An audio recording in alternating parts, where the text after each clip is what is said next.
Evo ga, čuveno Jasenovo selo koje je dobilo ime po drvetu Jasen, a i kruži legenda da se u okolnim šumarcima onim tamo da živi vila koja ih čuva. Sad idemo levo da vidite najstariju železničku stanicu, međunarodnu prugu u ovom delu jugoistočne Evrope. Evo ga, prvi današnji offroad. Šljunak.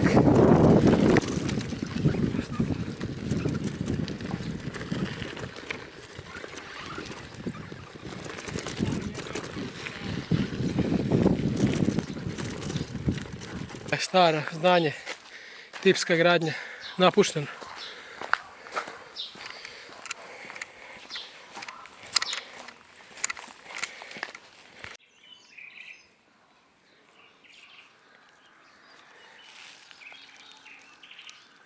Evo, iz 1850-ih.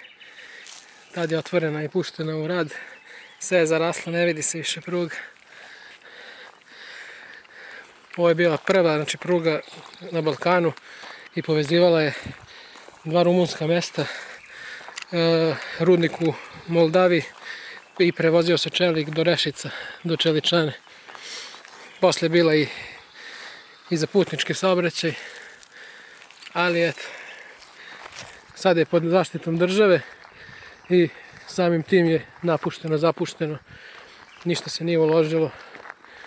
Eventualno okrečili su. Evo, prići ću do ove table koje su postavili.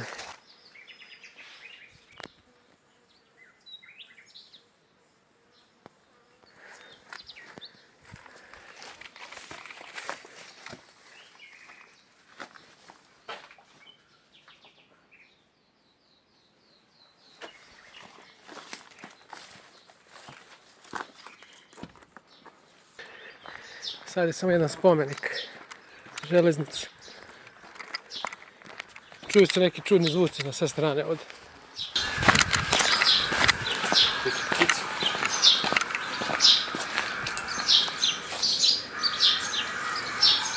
Znači jako čudni zvuci na sve strane. Vidim da ima zavesa kao da neko živi, mada piše da je napušteno i da se tu sakrivaju beskućnici i migranti, ali očigledno da se neko naselio ovdje. Ali ovi zvuci odavde mi stvarno nisu jasni, brate. Pakao neki ovdje, brate. Bežimo odavde.